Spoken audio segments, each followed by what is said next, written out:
Thank you for staying with us. We still have with us our panelists in the studio, Moyema Kinde Kayode, a legal practitioner, as well as Michael Abimboye, a journalist, as well as Mr.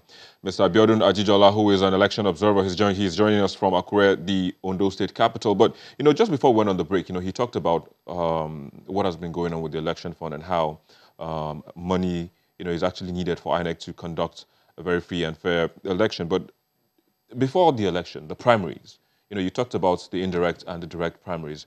And going by what you said, the direct primaries seems to be some cumbersome and it will also consume a lot of money. But so why do people still opt for that? Or why do parties still opt for that? Because some people in some certain quarters will advocate for let everybody go and test the waters. They should go and test their popularity. You should give them the opportunity to talk to the people and let the people make the choices. That is the reason why people will say, yes, you may think I'm not popular, let me go there. Let us all go there, and the people will decide. Talking about that build-up now, again, the issue of vote buying seems just to keep coming up, here and there. And like you said, and like others have also raised concerns, when the Ekiti election took place, there was no debate, even though we had, a professor and a doctor, contesting. So they mainly cashed in on people's hunger, and quest and poverty, and thirst, for material things. And people are saying that that might play out again, even though there will be a debate. There's been a debate, of course, in the Osun election. But you still think there might be some form of vote buying again? Yeah, there'll be some form of vote buying in Australian election. Of course, let's put this perspective. An election is coming very soon, and you are launching a program called Trader Money in Iwo, some parts of Osun, which is the Osun West, which is one of the key voting areas in Osun State. Yeah, but that's not by the state government, that's by the federal government. But it's controlled by the APC, and the APC wants to retain power in Osun State. So, yeah, but it's a trader scheme. It's a scheme for traders. Majority of the voters in Osun State are traders and women. So you are empowering them. So it's not logical that, okay, if these people can do this for us, let's vote them. So it's a kind of. But this is a program that is happening once. Is this the first time it's happening in Osun State? Not even Osun State, but even in the 3 years or so, getting to the 4th year of the APC's government. So you think it's a vote buying scheme? People can target any they want to target. So okay, I think Kaide disagrees with you. I want to crave your indulgence on something. This particular program is something that has been going on everywhere in the country. The vice president actually is in charge of it, and he has gone to one state or the other. He has been moving from one state to the other. Probably it's a mere coincidence that it is in Osun State right now, going to the build-up of the gubernatorial election in the state. So I want to believe that this is a program for the APC, which they've said from time immemorial towards the build-up of 2015 elections that they are going to make sure that they support the small and medium-scale enterprise. They're going to support tech. They're going to support a lot of things. Yeah, but his concern is it's coming a little, time very to close the elections. to the election. It might be a coincidence. That's just a fact. It was launched in many other states. Many states. It's been launched in many states. states. It's been launched in Oyo State. Many states. I know that, but going to Osun very close to election, you can't just tell me that it's just mere coincidence. Okay. Let's just hold that for a bit. Let's bring back Mr. Ajijola into the conversation. Again, the issue of vote buying. You have observed elections, in Nigeria, in fact, the last one, and also, previous elections. What has been the case? Because those who have been found culpable or responsible for this act, what has been the prosecutorial success, so to speak, now? Yeah, I think I honestly don't have specific information as to people that have been arrested or prosecuted for vote buying specifically. Yeah. But, what we are seeing because of the terrible and horrible extent of which we experienced or saw this vote buying and selling in the governorship election, INEC is taking it much more seriously. The security agencies have also pledged to support INEC to ensure that those that are engaged in this process or in this dastardly act are also arrested and apprehended. Before now, it seems as if it is something that is almost as if it is a social vice, whereas it is actually an offense against the Electoral Act and the law of the land. wherein before you could go to a polling unit and right there before your eyes, where money is being exchanged close to the polling unit, the police security agents are aware of it and doing nothing about it. So it seems it wasn't taken seriously as it ought to, but it seems efforts are being made to address this significantly. But in terms of prosecution and all of that, I'm not so much aware of that, because before now it has not been taken so seriously as it is becoming a very serious national issue. Well, let's hope that these efforts that are being put in place will actually, curb this vice, like you said. But then I have to say thank you for joining us, Mr. Abiodun Ajijola, an election observer. You joined us, of course, you joined us from Akure, the Ondo State capital.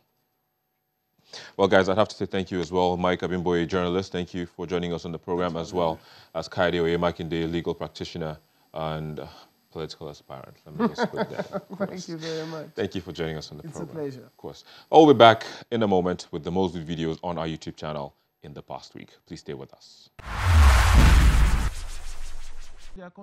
The call by presidential hopeful Omoyele Sowore to have a debate with other presidential candidates begins this week's most viewed videos in 5th place. Plus 3 years of APC. The alternative is here. That is what we should be debating. We should be talking about the fresh ideas that we're bringing on the table to grow electricity, infrastructure, power, to stop corruption completely, not the type of anti-corruption war that APC is fighting, where we replace some thieves, the old thieves with new thieves.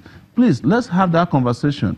And if you want to be more serious, maybe you should start bringing these presidential candidates to debate us.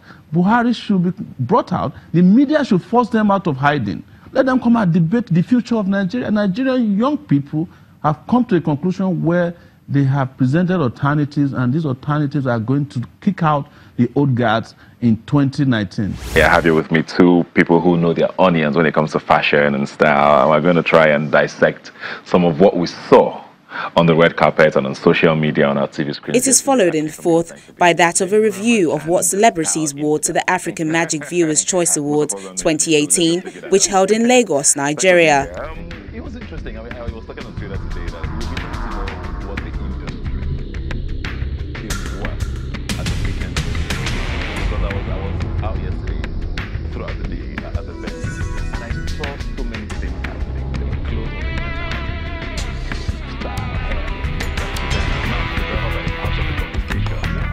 and the hotel rooms, you know, someone sent me a message and she spent close to half a million how much these things are worth now. Yeah, it's crazy how much depends on how kind of cost. The position is that we will not defile that office, because it's an office we also hope that Atiku will occupy. Third position is taken by a claim made by a supporter of former Vice President Atiku Abubakar that the Adamawa-born politician is what Nigerians are waiting for. Atiku is the man that the nation is waiting for. How? The country, listen, at 70, for 72, the president is 76. The country has a few issues. One of those who have criticized. The country has a few issues it has to deal with urgently. I believe I speak for every member of this campaign committee that we shall do our very best and leave no stone unturned. The PDP appointing Senate President Dr. Bukola Saraki as the PDP appoints Saraki to head National Campaign Committee takes the second spot. And we need to reestablish our foothold in the Southwest. And this election in Onoshu is the last one before the general election. And we must reestablish our foothold in the Southwest, because the PDP has been a party well grounded in the Southwest, and we must reconnect with the people and ensure that we do that. And the most viewed video in the past week is that of former governor of Akwa Ibom State, Godwill Akpabio, giving his reason for leaving the opposition PDP. Well, for me, I think it was very sudden, the decision to move from the People's Democratic Party, where I was one of the chieftains, to the All Progressive Congress. It has generated a lot of controversy in the polity. But the reality is that I move in the national interest. I move as a result of personal convictions. And I moved in order to also contribute my quota towards serving democracy in Nigeria. Well, there you go. Those were the Moses videos on our YouTube channel in the past week. However, with just a few months to the conduct of the elections, and Nigerians and the international community will keep a close tab on events as they unfold towards the build-up of the general elections come 2019. And on that note, we wrap it up on the program this week. Thank you for watching. And do remember the conversation continues via the social media handles showing on your screen using the hashtag, of course. I'm Victor Matthias, and bye for now.